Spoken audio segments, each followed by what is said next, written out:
Hello, and welcome to another episode of ADHD History, the history of the world told in no particular order. Today, we're diving into the life and times of a remarkable monarch, Queen Elizabeth I.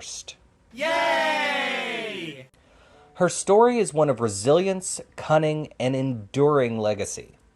In this episode, we'll uncover the secrets, scandals, and triumphs of one of history's most famous figures. From her rise to the throne to her reign as the Virgin Queen, Elizabeth's journey is filled with power, politics, and passion. So sit back, relax, and let's unravel the mysteries of Elizabethan England together. Get on with it. Yes, get on with it! Elizabeth was born on September 7th, 1533, at Greenwich Palace, named after her grandmothers, Elizabeth of York and Lady Elizabeth Howard. She was the second surviving child of Henry VIII of England and Anne Boleyn. At birth, she was the heir presumptive to the English throne, succeeding her half-sister Mary, who lost her position due to Henry's divorce from Catherine of Aragon. Just 3 years after Elizabeth's birth, her mother, Anne Boleyn, was executed on charges of adultery and treason. This event drastically altered Elizabeth's life. She was declared illegitimate by an act of Parliament, stripping her of her right to inherit the throne. As a result, Elizabeth effectively became an outcast in her own family. She was no longer raised in the royal nursery, but was instead sent to live with her half-brother Edward VI household after the death of his mother, Jane Seymour. Despite her uncertain status and challenging family circumstances, that's the understatement of the year. Elizabeth received a solid education during these early years. Her governess, Catherine Champernow, played a crucial role in her upbringing, teaching her languages such as French, Dutch, Italian, and Spanish. Elizabeth displayed a keen intellect and a thirst for knowledge, demonstrating proficiency in various subjects from a young age. By age 12, she could translate religious texts and later translated works from Latin and Greek throughout her life. When she was 13, her father, Henry VIII, passed away, and her 9-year-old half-brother, Edward VI, ascended to the throne. Catherine Parr, Henry's sixth wife and now widow, married Thomas Seymour, the man she had intended to marry before Henry set his sights on her. Good for her. Initially, Seymour's courtship of Catherine appeared genuine, and she welcomed his affection with open arms. Their marriage brought a sense of stability and companionship to Catherine's life, and she took comfort in Seymour's presence. It's a scam. It's all a scam.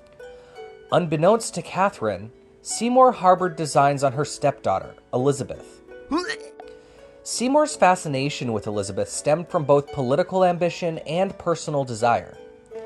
As the daughter of Henry VIII and Anne Boleyn, Elizabeth represented a powerful pawn in Seymour's quest for influence at court. God, what a jerk.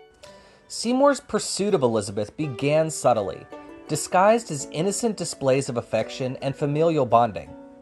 He cultivated a close relationship with the young princess, exploiting her vulnerability as a fatherless girl navigating the complexities of court life. Catherine, oblivious to Seymour's ulterior motives, encouraged the bond between her husband and stepdaughter, viewing it as a testament to the strength of their blended family. However, Seymour's intentions soon became transparent, as his interactions with Elizabeth grew increasingly inappropriate. His behavior raised eyebrows among courtiers, who whispered of his inappropriate advances towards the young princess. Catherine, still blinded by her love for Seymour, dismissed the rumors as idle gossip, unwilling to entertain the possibility of her husband's betrayal. How do you not see that? What are you, blind? As Seymour's pursuit of Elizabeth intensified, Catherine's faith in her husband began to waver. She could no longer ignore the whispers and innuendos that circulated at court, casting doubt on Seymour's fidelity and integrity. Despite her growing suspicions, Catherine clung to the hope that her husband remained faithful and true. That poor lady. The truth of Seymour's betrayal finally came to light when Catherine discovered him in a compromising situation with Elizabeth. Shocked and heartbroken, Catherine confronted Seymour, demanding an explanation for his actions. Seymour, caught off guard by Catherine's unexpected arrival, attempted to deflect blame and downplay the seriousness of the situation. However, Catherine refused to be deceived any longer. She saw through Seymour's lies and manipulation, realizing the extent of his betrayal. Catherine's marriage crumbled. She made the difficult decision to end their marriage, severing ties with Seymour and reclaiming her dignity and self-respect. But after the death of Catherine in childbirth on September 5, 1548, Thomas Seymour persisted. He refocused his attention on Elizabeth, intending to marry her. Despite the urging of her governess, Kat Ashley, to consider Seymour's proposal, Elizabeth remained wary of his intentions. She doubted the sincerity of Seymour's affections and questioned his motives, especially in the wake of her stepmother's passing. Good for her. In January 1549, Seymour's ambitions took a dangerous turn when he was arrested and imprisoned in the Tower of London. Accused of conspiring against his brother, Somerset, Seymour faced charges of plotting to marry Lady Jane Grey to King Edward VI and to take Elizabeth as his wife. Do you think that was wise? Despite questioning, Elizabeth maintained her innocence. Robert Tyrwhitt, her interrogator, expressed frustration at her steadfastness. Seymour was executed for his crimes March 20th, 1549. Yay! Edward VI died July 6, 1553, at the age of 15, without recognizing the Succession to the Crown Act 1543. His will excluded both Mary and Elizabeth from the succession, naming Lady Jane Grey as his heir instead. Jane ruled for 9 days before being deposed by Mary and was eventually executed for her family's involvement in Wyatt's rebellion. Mary, daughter of Henry VIII and Catherine of Aragon, assumed the throne but faced challenges due to her Catholicism. Mary's popularity waned further when she announced her intention to marry Philip of Spain. Discontent grew, and Elizabeth emerged as a focal point for opposition to Mary's religious policies. In 1554, the eruption of Wyatt's rebellion sent shockwaves through the English court and posed a serious threat to Mary I's reign. The rebellion, led by Sir Thomas Wyatt, aimed to depose Mary and replace her with her half-sister Elizabeth. Although Elizabeth's involvement in the rebellion remains a subject of historical debate, she was implicated and subjected to intense interrogation. On March 18, 1554, Elizabeth found herself imprisoned in the Tower of London. The accusations against Elizabeth were fueled by suspicions of her Protestant sympathies and potential ambitions to claim the throne. Despite lacking concrete evidence of her involvement in the rebellion, some members of Mary's council viewed Elizabeth as a dangerous threat to the stability of the realm. During Elizabeth's imprisonment, influential supporters and advisors rallied to her defense, arguing for clemency and leniency in her treatment. Recognizing the precariousness of Elizabeth's position and the potential backlash of executing a royal princess, Mary ultimately relented and spared Elizabeth's life. I am still alive! However, the reprieve came with a condition. Elizabeth would be placed under strict house arrest, effectively removing her from the political arena while allowing Mary to maintain control over her sister's movements. Henry Benningfeld, a trusted and loyal servant of Mary's, assumed the role of Elizabeth's custodian during her period of house arrest at Woodstock. Under Benningfeld's watchful eye, Elizabeth remained confined to the secluded estate, her movements restricted and her communications monitored. Despite the constraints of her confinement, Elizabeth remained resolute and determined, biding her time and awaiting an opportunity to reclaim her rightful place in the royal succession. In April 1555, Elizabeth returned to the court, albeit under heavily supervised conditions, to witness the final stages of Mary's much-anticipated pregnancy. Mary's failure to produce an heir cast doubt on the future of the Tudor dynasty and intensified speculation regarding Elizabeth's potential accession to the throne. With each passing day, Elizabeth's stature and influence within the court grew, as courtiers and nobles alike began to view her as a viable alternative to the ailing and increasingly unpopular Mary. As Mary's health declined in the final years of her reign, the question of succession loomed large over the English court. King Philip of Spain, Mary's husband, recognized Elizabeth as a valuable political ally, especially in comparison to Mary, Queen of Scots, whose marriage to the French Dauphin aligned her with England's traditional enemy. With Mary's death on November 17, 1558, Elizabeth's meticulous preparations for governance bore fruit, and she ascended to the English throne amidst a wave of anticipation and optimism. At the age of 25, Elizabeth I stepped into the daunting role of sovereign with a blend of determination and reverence. Gathered at Hatfield, she convened her council and peers to pledge their allegiance, marking the formal beginning of her reign. In a speech infused with solemnity and resolve, Elizabeth articulated her acceptance of the divine mandate bestowed upon rulers, invoking the concept of the sovereign's two bodies, the mortal body and the political body. She vowed to govern with integrity and seek divine guidance, recognizing the weight of her responsibilities and the enduring impact of her decisions on the nation's future. As Elizabeth embarked on her celebratory procession preceding the coronation, she was greeted with fervent enthusiasm and adoration from the citizens lighting the streets. Their spontaneous outpouring of support, conveyed through jubilant speeches and symbolic displays, underscored the widespread anticipation and optimism surrounding her reign. Particularly striking were the expressions of Protestant sentiment, reflecting Elizabeth's alignment with the burgeoning movement in England. Throughout the procession, Elizabeth's regal bearing and gracious demeanor endeared her even further to the crowds, who were captivated by her charisma and presence. Amidst the throngs, Elizabeth's coronation ceremony on January 15, 1559, unfolded in the majestic surroundings of Westminster Abbey. The air buzzed with excitement as music filled the sacred space, and the solemn rituals of anointing and crowning conferred upon Elizabeth the divine legitimacy of her rule. Although welcomed as queen, Elizabeth faced concerns over the Catholic threat both domestically and abroad. Central to Elizabeth's rule was her religious stance, which navigated a delicate balance between Protestantism and Catholicism, reflecting her astute political pragmatism and desire for national unity. Elizabeth's religious identity has been a subject of scholarly debate, based on her approach to accommodate the diverse religions within her realm. While she identified as Protestant, Elizabeth retained certain Catholic symbols and rituals, signaling her willingness to embrace the elements of both traditions. In a strategic move to pacify English Protestants while avoiding alienating Catholics, the Parliament of 1559 initiated legislation for a Protestant church, albeit one that retained some Catholic practices. The proposed bill encountered resistance in the House of Lords, particularly from conservative bishops wary of relinquishing papal authority.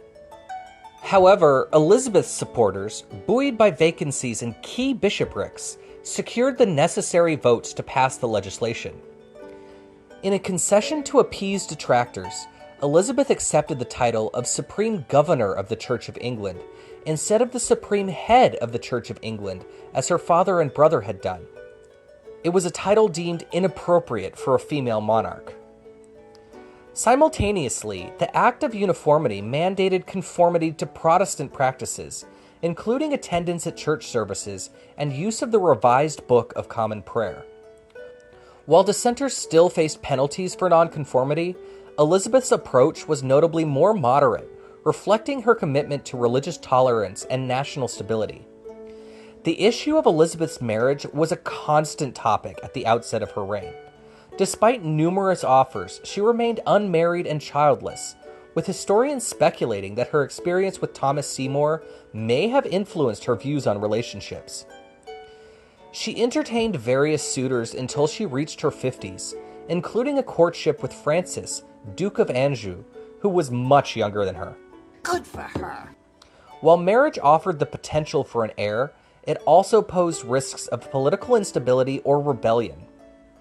In 1559, the close relationship between Elizabeth I and Robert Dudley, the Earl of Leicestershire, became a subject of intense speculation and gossip at the English court. Dudley, a childhood friend of Elizabeth's, had long been a trusted confidant and companion to the Queen, leading many to speculate about the nature of their relationship. Rumors began to swirl following the sudden and mysterious death of Dudley's wife, Amy Robsart, in September 1560. Robsart was found dead at the foot of a staircase at her home, and while her death was officially ruled an accident, suspicions of foul play persisted. Many at court speculated that Dudley had orchestrated his wife's death to clear the way for a marriage to Elizabeth. Despite the swirling rumors and Elizabeth's own affection for Dudley, the prospect of their union faced significant opposition from key figures in Elizabeth's inner circle. William Cecil, Elizabeth's trusted advisor and Secretary of State, was particularly vocal in his opposition to the match. Cecil, along with other influential courtiers like Nicholas Throckmorton, recognized the political risks and potential backlash that could arise from such a marriage. One of the primary concerns was the threat of noble uprising.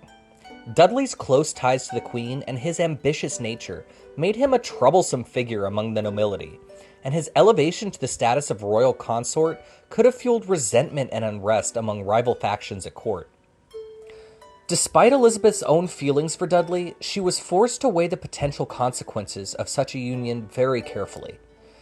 The stability of her reign and the security of the Tudor dynasty hung in the balance, and ultimately, the risks outweighed the benefits in Elizabeth's eyes. The Queen chose to prioritize the security of her realm over her own personal desires. Robert Dudley remained a prominent candidate for Elizabeth's hand in marriage for nearly another decade, despite other suitors being considered. Elizabeth, though no longer intending to marry him herself, harbored jealousy over his affections. She elevated Dudley to the peerage as Earl of Leicestershire in 1564. His eventual marriage to Lettice Knowles in 1578 provoked strong reactions from Elizabeth, who harbored lifelong animosity towards Lettice. Despite Dudley's marriage, his emotional connection with Queen Elizabeth remained deeply significant throughout her reign. Historian Susan Dorrant has highlighted Dudley's enduring influence on Elizabeth's emotional life, suggesting that their relationship continued to play a central role in shaping the Queen's personal experiences and decisions. Dudley's death in 1588, shortly after the English victory over the Spanish Armada, had a profound impact on Elizabeth. The defeat of the formidable Spanish fleet was a moment of triumph for England, solidifying Elizabeth's reputation as a strong and capable leader. However, amid the celebrations, the Queen was faced with the loss of one of the most important figures in her life. Evidence of Dudley's enduring significance to Elizabeth was discovered after her own passing. Among her personal belongings was a note from Dudley, a poignant reminder of their enduring bond and the depth of their connection. The discovery of this note serves as a testament to the lasting impact of Dudley on Elizabeth's life, highlighting the profound influence he wielded over the Queen until the very end. Marriage negotiations were integral to Elizabeth's foreign policy strategy, as she navigated the complex web of European alliances and rivalries. One significant decision was Elizabeth's rejection of Philip II of Spain, the widower of her half-sister Mary I. Despite pressure to marry Philip for political reasons, Elizabeth chose to assert her independence and maintain control over her own destiny. In her pursuit of diplomatic alliances, Elizabeth entertained proposals from various European monarchs. Among them were negotiations with King Eric XIV of Sweden and Archduke Charles II of Austria, both of whom sought a strategic union with England. Additionally, Elizabeth considered potential alliances with French Valois princes, including Henry and Francis, Duke of Anjou. Ultimately, Elizabeth's approach to marriage negotiations was guided by an understanding of diplomatic strategy and a commitment to safeguarding England's interests in the face of international tensions. Her decisions in this regard played a crucial role in shaping the course of European politics during her reign, as she skillfully navigated the complexities of alliances and power dynamics on the continent. In 1563, Elizabeth openly voiced her personal inclination to remain unmarried, a stance that diverged from societal expectations and political pressures. Despite Parliament's insistence on securing the succession through marriage and the birth of an heir, Elizabeth stood firm in her resolve. Her reluctance to marry or name an heir was not merely a matter of personal preference, but a calculated response to the complex political landscape. She understood that any marriage alliance could potentially destabilize her rule and provoke domestic and international unrest, just as it did when her sister Mary married Philip of Spain. Moreover, the question of succession loomed large, with competing claimants and factions vying for power. By remaining unmarried and maintaining ambiguity regarding her successor, Elizabeth sought to mitigate these risks and preserve the stability of her government. As the years passed, it became increasingly evident that Elizabeth was resolute in her decision to forego marriage and the traditional route of securing an heir. This acceptance prompted her chief advisor, William Cecil, to explore alternative solutions to the issue. While Elizabeth faced criticism for her refusal to marry, she remained steadfast in her conviction that her silence on the matter was a strategic necessity. Before I continue, I would be remiss if I didn't talk about William Cecil just a bit, since he was an extremely important figure in Elizabethan England. He was born September 13, 1520, into a gentry family and began his ascent to power during the reign of Henry VIII. Cecil's early education at Grantham Grammar School laid the groundwork for his future success, and he later attended St. John's College in Cambridge, where he excelled in classical studies and law. Cecil's career took off when he caught the attention of Thomas Cromwell, Henry VIII's chief minister. Under Cromwell's patronage, Cecil secured positions within the royal administration, gradually earning the trust of the Tudor monarch. His astute legal mind and administrative skills made him indispensable to the crown, and he quickly rose through the ranks of government. Following Henry VIII's death, Cecil's career entered a new phase under the reign of the young Edward VI. As a trusted advisor to Edward's regents, including Edward Seymour, Duke of Somerset, Cecil played a central role in implementing Protestant reforms and managing the kingdom's affairs. It was during this time he forged a close friendship with John Dudley, later Duke of Northumberland, whose rise to power would have significant implications for Cecil's career. Cecil's fortunes took a downturn when Somerset fell from favor, and Dudley emerged as the dominant figure in Edward's court. Despite initially aligning himself with Dudley's faction, Cecil's loyalty to the Protestant cause and his distaste for Dudley's authoritarian rule eventually led him to break ranks and align himself with Dudley's rivals. With the accession of Mary in 1553, Cecil found himself on the wrong side of the political divide. As a staunch Protestant and supporter of Lady Jane Grey's claim to the throne, Cecil faced persecution and imprisonment during Mary's reign. However, his resilience and political acumen allowed him to survive the period, emerging as a key figure in the court of Elizabeth following Mary's death. Elizabeth's reign marked the pinnacle of Cecil's career. As her chief advisor and principal secretary, Cecil played a central role in steering England through the treacherous waters of 16th century politics. His diplomatic skill, administrative prowess, and unwavering loyalty to the Queen earned him the title of Lord Burghley and made him one of the most powerful men in England. Cecil's influence extended far beyond the confines of the court. He was instrumental in shaping England's religious settlement, overseeing the establishment of the Church of England, and navigating the delicate balance between Catholics and Protestants. His efforts to maintain stability at home and abroad helped to consolidate Elizabeth's rule and secure England's position as a major European power. In addition to his political achievements, Cecil was also a patron of the arts and sciences, supporting the work of scholars, writers, and explorers during the Elizabethan era.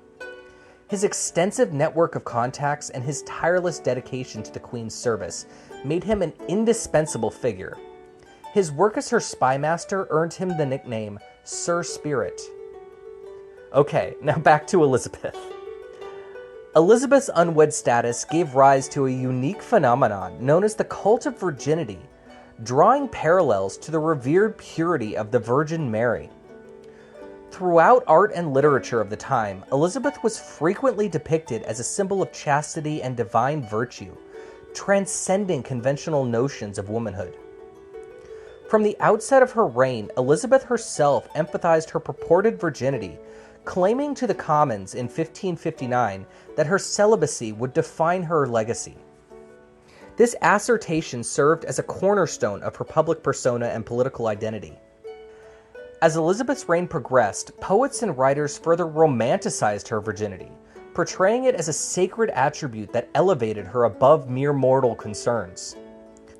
Public demonstrations of loyalty and adulation often doubled as subtle protests against any potential marriage negotiations that threatened to compromise her perceived purity. Elizabeth's steadfast refusal to marry became emblematic of her commitment to her role as England's sovereign, reinforcing her image as the Virgin Queen. Despite the glorification of Elizabeth's virginity, not all accepted her claim without skepticism. Catholic detractors in particular sought to undermine her legitimacy by casting doubt on her moral character. Accusations of impropriety and scandal swirled around Elizabeth, tarnishing her reputation in the eyes of her adversaries and detractors. Central to these accusations was her close relationship with Robert Dudley, whose proximity to her chambers and her illness in 1561 fueled speculation about their romantic involvement.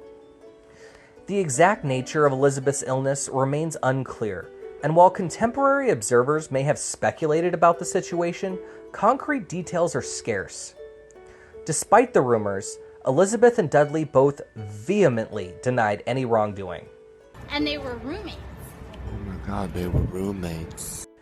In 1587, the sensational claim of a man purporting to be Elizabeth's illegitimate son with Dudley captured public attention, further fueling rumors and innuendo surrounding her personal life. Despite being arrested in Spain, the man failed to substantiate his claim to paternity, and the matter ultimately amounted to little more than a footnote in the records of Elizabethan intrigue. Elizabeth's strategy regarding Scotland was primarily driven by the desire to counter French influence and prevent the potential installation of her Catholic cousin, Mary, Queen of Scots, on the English throne. Aware of the threat posed by Mary's claim to the English crown and the possibility of France gaining a foothold, Elizabeth supported Protestant rebels in Scotland. This support eventually led to the Treaty of Edinburgh in 1560, which significantly reduced the French threat in Scotland. The treaty effectively ended French military presence and affirmed the Protestant Reformation in the country. However, the situation remained complex as Mary, Queen of Scots, continued to assert her claim to the English throne. In an attempt to manage the situation, Elizabeth proposed her trusted advisor, Robert Dudley, as a potential husband for Mary. However, Mary showed little enthusiasm for the idea, and the proposal did not materialize into a marriage alliance. Instead, Mary married Lord Darnley in 1565, a move that further complicated relations between the two queens. The marriage between Mary and Lord Darnley was messy, marked by political plotting and personal conflicts. Darnley's murder in 1567, followed by Mary's marriage to James Hepburn, Earl of Bothwell, sparked suspicion and strife. The circumstances surrounding Darnley's death and Mary's hasty marriage to Bothwell fueled rumors and accusations, leading to increased tensions between Mary and Elizabeth, as well as within Scotland itself. Elizabeth confronted Mary about the marriage, writing to her, "How could a worse choice be made for your honour than in such haste to marry such a subject, who besides other and notorious lacks, public fame has charged with the murder of your late husband, besides the touching of yourself also in some part, though we trust in that behalf falsely." These events swiftly led to Mary's defeat and subsequent imprisonment in Lochleven Castle. The Scottish lords compelled her to abdicate in favor of her son James VI, who was born in 1566 and raised as a Protestant in Stirling Castle. Despite Mary's escape in 1568 and defeat at Langside, she sought refuge in England, expecting support from Elizabeth. Initially inclined to restore her fellow monarch, Elizabeth and her council opted for caution. Rather than risk sending Mary back to Scotland with English forces, or to France among England's Catholic adversaries, they detained her in England, where she remained imprisoned for the next 19 years. Mary's presence in England quickly became a focal point for rebellion. In 1569, a significant Catholic uprising occurred in the north, aiming to liberate Mary, wed her to Thomas Howard, Duke of Norfolk, and install her on the English throne. Following the rebels' defeat, over 750 were executed on Elizabeth's orders. Pope Pius V's 1570 bull, Regnans in Excelsis, excommunicated Elizabeth and labeled her as a heretic, urging Catholics to disavow her rule. This sparked legislative measures against Catholics by Parliament, although Elizabeth tempered their severity. The issuance of Regnans in Excelsis intensified English Catholics' allegiance to Mary as the legitimate sovereign. While Mary might not have been directly involved in every Catholic plot against Elizabeth, evidence gathered by Francis Walsingham and the Royal Council linked her to schemes like the Rodolphi plot of 1571 and the Babington plot of 1586. Initially hesitant to authorize Mary's execution, Elizabeth ultimately sanctioned it in 1586, based on evidence from intercepted letters during the Babington plot. Mary was executed at Fotheringhay Castle on February 8, 1587. Elizabeth later claimed she had not intended for the execution warrant to be executed so soon, blaming her secretary for its premature implementation. My mistake, your fault. However, doubts persist regarding the sincerity of Elizabeth's remorse and her true intentions regarding the warrant. Elizabeth's foreign policy was primarily defensive, with a notable exception being the English occupation of Le Havre from October 1562 to June 1563. However, this endeavor ended in failure when Elizabeth's Huguenot allies aligned with the Catholics to recapture the port. Elizabeth's original aim had been to trade Le Havre for Calais, which had been lost to France in 1558. Aggressive actions were primarily carried out by her fleets, especially during the war against Spain, where 80% of the conflict occurred at sea.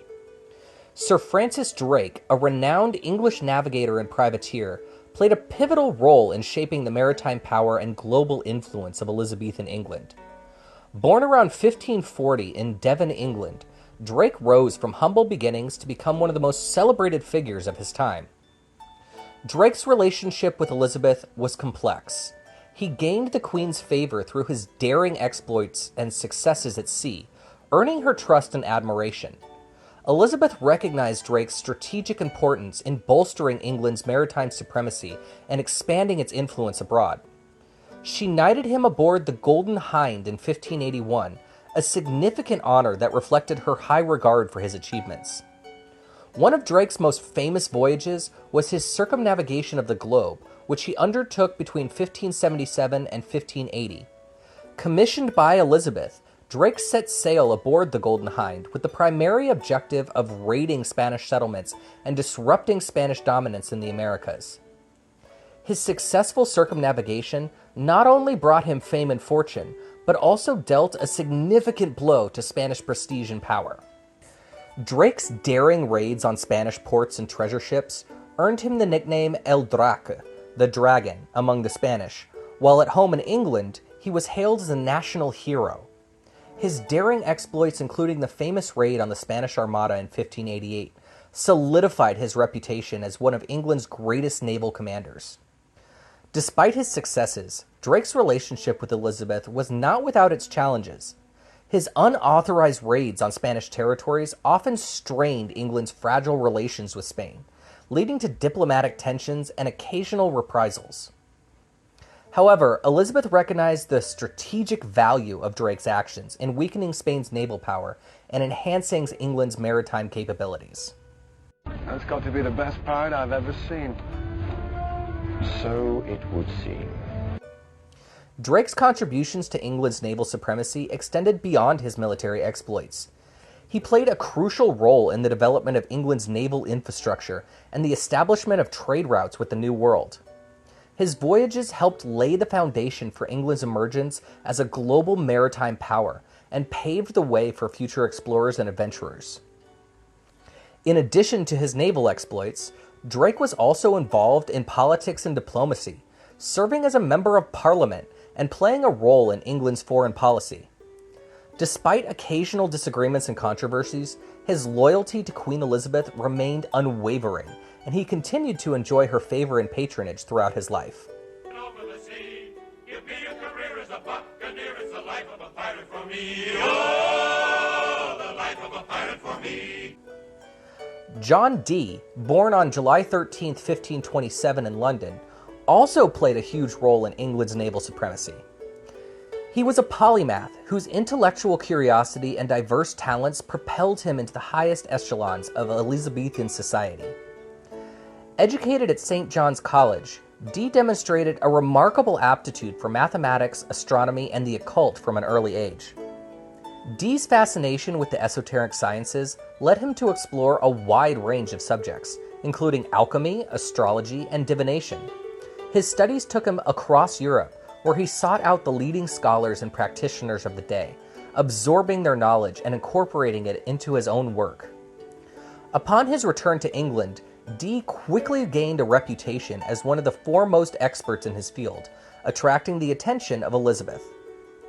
Recognizing his talents, Elizabeth appointed Dee as her trusted advisors on matters of science and navigation, entrusting him with important diplomatic missions and intelligence-gathering operations. Dee's contributions to Elizabethan England were manifold. He played a key role in the development of navigational techniques, helping to improve the accuracy of maritime charts and enabling England to expand its overseas trade and exploration. His expertise in mathematics and astronomy also proved invaluable in the fields of cartography, astrology, and calendar reform. In addition to his scientific pursuits, Dee was deeply interested in the occult and the supernatural. He believed in the existence of hidden knowledge and sought to unlock the secrets of the universe through the practice of ritual magic and divination. His experiments with scrying, or crystal gazing, gained him notoriety as a practitioner of the dark arts, earning him both admirers and detractors.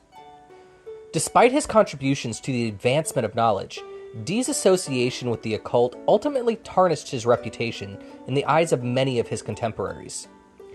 Accusations of witchcraft and heresy dogged him throughout his life, leading to periods of imprisonment and exile.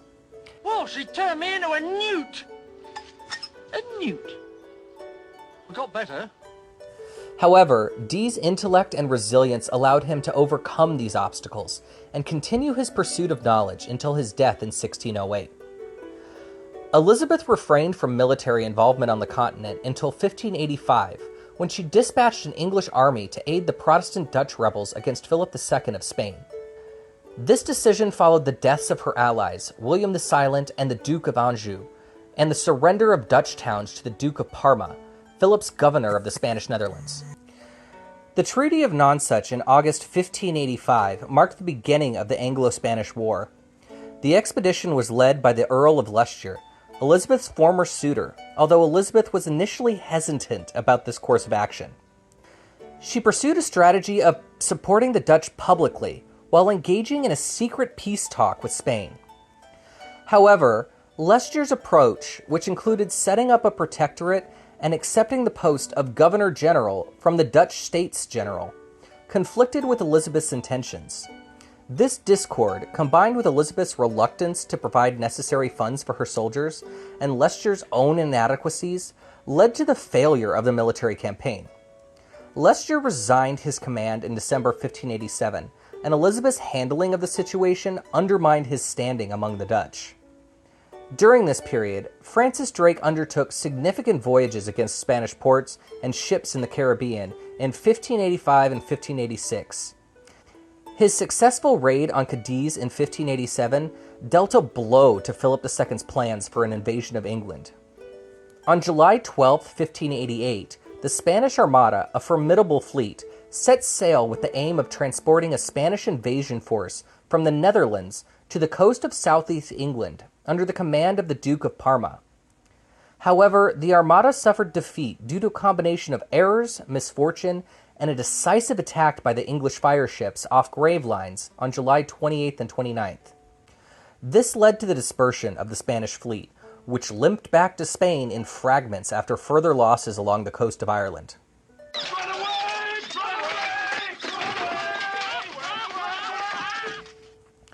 Unaware of the Armada's fate, English militias assembled under the command of the Earl of Leicester, and Elizabeth visited her troops at Tilbury in Essex on August 8th.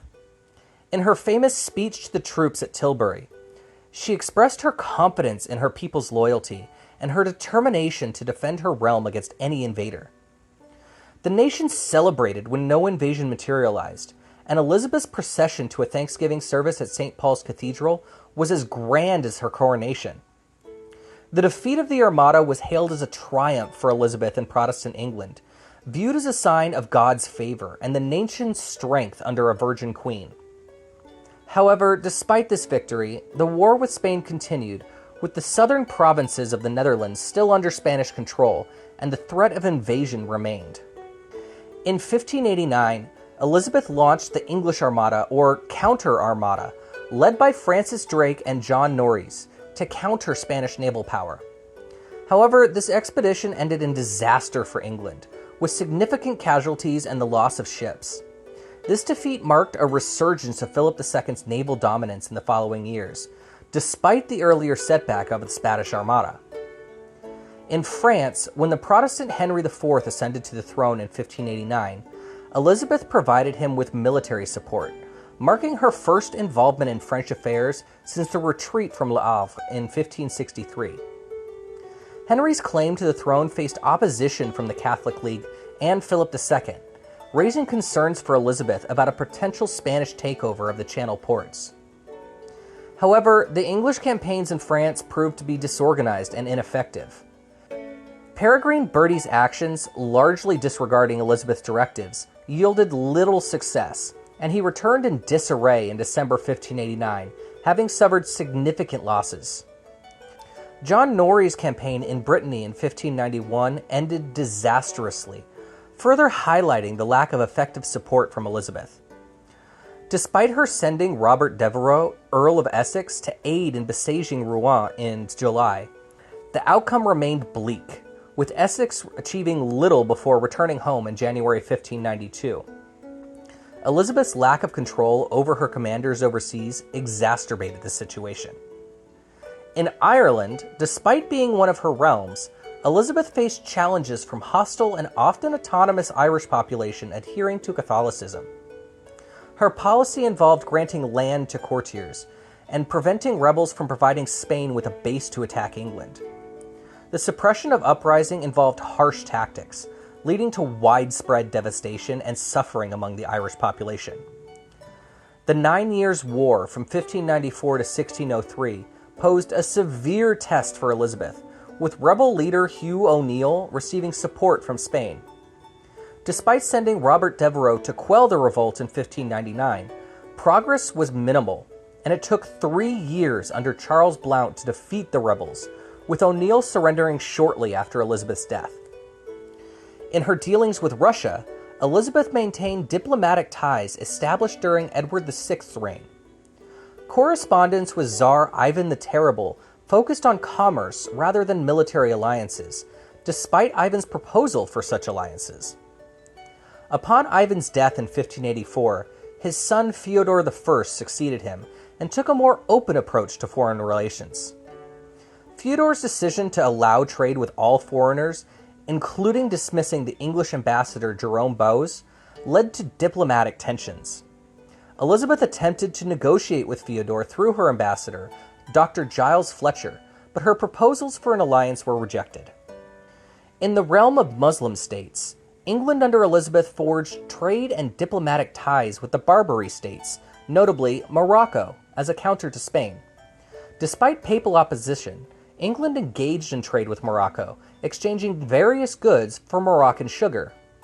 In 1600, Abdelwahid ben Masoud visited England as an ambassador, seeking an Anglo-Moroccan alliance against Spain, although discussions remained inconclusive due to the deaths of both leaders within 2 years of the embassy. Diplomatic relations were also established with the Ottoman Empire, marked by the chartering of the Levant Company and the dispatch of the first English ambassador, William Harborne, in 1578. A treaty of commerce was signed in 1580, and correspondence between Elizabeth and Sultan Murad III ensued. Murad even suggested a potential alliance between England and the Ottoman Empire, emphasizing commonalities between Protestantism and Islam. Despite opposition from Catholic Europe, England exported materials such as tin and lead to the Ottoman Empire and discussed joint military operations during the conflict with Spain in 1585. In the Americas, English efforts to establish colonies were initiated by Humphrey Gilbert and his half-brother, Walter Raleigh. Gilbert attempted to establish a colony in Newfoundland in 1583, while Raleigh explored the Atlantic coast and claimed territory in present-day Virginia. The first English settlement in North America was attempted by Raleigh's group on Roanoke Island in 1585, though it ultimately failed. The establishment of the East India Trading Company in 1600 marked a significant milestone in England's global trade endeavors during the Elizabethan era. Elizabeth granted the company a royal charter, bestowing upon it exclusive rights to English trade in specific regions for a period of 15 years. This charter provided the company with a monopoly over lucrative trade routes in the Indian Ocean region and China, giving it a competitive advantage in the burgeoning global marketplace. Under the leadership of James Lancaster, the East India Company embarked on its inaugural expedition in 1601, signaling England's entry into the lucrative trade networks of Asia. Lancaster's expedition aimed to establish profitable trade relations with the East Indies, including present-day Indonesia, and secure valuable commodities such as spices, textiles, and precious metals. Oh, look, shiny! The early voyages of the East India Company laid the foundation for England's eventual dominance in world trade and its expansion into the Indian subcontinent. Through a combination of commercial acumen, naval power, and diplomatic maneuvering, the company gradually established a formidable presence in the Indian Ocean region, competing with established trading powers such as Portugal and the Netherlands. In addition to its commercial pursuits, the East India Company played a pivotal role in shaping the political and social landscape of the regions where it operated. Its interactions with local rulers, merchants, and communities often had far-reaching consequences, contributing to the rise of British colonialism in India and the transformation of trade relations in Asia. In her later years, Queen Elizabeth faced a myriad of challenges that tested her leadership and the stability of her realm. One significant challenge was the unrest in Ireland, where English control was tenuous and resistance to English rule was fierce. The Irish rebellions posed a constant threat to Elizabeth's authority and necessitated costly military interventions to maintain control. Economically, England faced difficulties during Elizabeth's later years, exacerbated by the costs of war and the disruption of trade. Elizabeth's Privy Council, the body responsible for advising the monarch and administrating government affairs, experienced internal divisions and power struggles. Factional strife within the council weakened Elizabeth's personal authority and hindered effective governance. In response to growing unrest and discontent, the Parliament of 1601 witnessed significant agitation, particularly in the House of Commons, against the abuses of monopolies and the enrichment of courtiers at the expense of the public. In her golden speech delivered at Whitehall Palace on November 30th, 1601, Elizabeth attempted to address these grievances, expressing ignorance of the extent of the abuses and appealing to the loyalty of Parliament members. Despite her efforts to placate discontent, the challenges facing Elizabeth's reign persisted until her death. Despite the economic and political uncertainties of this period, England experienced a transformative literary renaissance that reshaped the cultural landscape and left an enduring legacy. This flourishing of creativity and intellectual fervor showcased the resilience and vitality of the English spirit. The roots of this literary revival can be traced back to the late 1570s, a time when innovative works such as John I'm going to pronounce his name and the name of his book horribly, and I'm sorry. John Lely's Euphues. And Edmund Spenser's pastoral masterpiece, The Shepherd's Calendar, began to captivate audiences with their fresh perspectives and linguistic dexterity. These early contributions laid the groundwork for a broader movement that would come to fruition in the subsequent decades. By the 1590s, English literature was experiencing a golden age. It was during this period that towering figures like William Shakespeare and Christopher Marlowe emerged as titans of the stage and the written word. Shakespeare's unparalleled ability to delve into the depths of human emotion and experience, as evidenced in timeless works like Hamlet, Othello, and King Lear, elevated him to the status of a literary colossus. Marlowe, with his bold experimentation and groundbreaking dramatic techniques, challenged the conventions of his time and paved the way for the evolution of English drama. The literary renaissance of the Elizabethan era was not confined to the works of Shakespeare and Marlowe alone.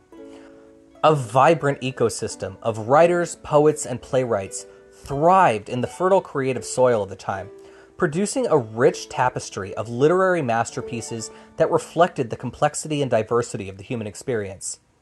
From the intricate sonnets of Sir Philip Sidney to the epic allegorical poem The Faerie Queen by Edmund Spenser, the Elizabethan literary landscape was teeming with brilliance and innovation. As the literary renaissance continued into the Jacobean era, the legacy of Queen Elizabeth as patron of the arts endured. Although she may not have been directly involved in the artistic endeavors of the period, her reign provided a nurturing environment for creativity to flourish, fostering a cultural renaissance that would define the course of English literature for centuries to come. As Elizabeth advanced in age, her image underwent a transformation, evolving into a symbol of timeless majesty and authority, immortalized in the work of poets and writers of the era. Figures such as Belphoebe, Astrea, and Gloriana, as depicted in Edmund Spenser's poetry, captured the essence of Elizabeth's reign as the embodiment of virtue, strength, and wisdom. Despite the ravages of time and the toll of various ailments, including smallpox and severe tooth decay, Elizabeth maintained a dignified and regal presence at court, her charisma undiminished by the passage of years. Throughout her later years, Elizabeth's courtiers continued to extol her beauty and grace, even as her physical health declined. Despite the outward signs of aging, Elizabeth retained an aura of authority and command that inspired reverence and admiration among those in her inner circle.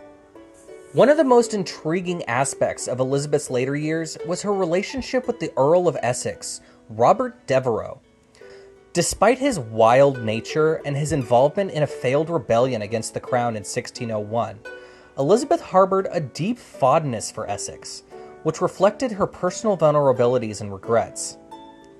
Despite his flaws, Essex held a special place in Elizabeth's heart, and she struggled to reconcile her feelings for him with her duties as queen. In the aftermath of Essex's rebellion and subsequent execution, Elizabeth grappled with feelings of guilt and remorse, recognizing her own role in the events that led to his downfall. Her complex mix of authority and human frailty became increasingly evident in her final years, as she confronted the mortality of her reign and the legacy she would leave behind. Following the passing of Elizabeth's esteemed advisor, William Cecil, in August 1598, the mantle of his political legacy seamlessly transitioned to his son, Robert Cecil. With the weight of his father's responsibilities now upon him, Robert wasted no time in assuming a leadership role within the government. A vital task awaited him, ensuring a smooth and orderly transfer of power in the absence of Elizabeth's explicit designation of a successor. Operating with discretion and strategic foresight, Robert Cecil embarked on a clandestine mission to secure the realm's stability. Recognizing the imperative nature of the situation, he initiated covert negotiations with James VI of Scotland, a figure whose claim to the English throne carried significant weight, albeit unofficially. In these delicate talks, Cecil guided James in adopting a tactful and deferential approach towards Elizabeth, advising him to navigate the political landscape with caution and to demonstrate unwavering respect for the Queen's authority. This calculated strategy proved to be a masterstroke, as James skillfully cultivated a favorable impression upon Elizabeth through diplomatic channels.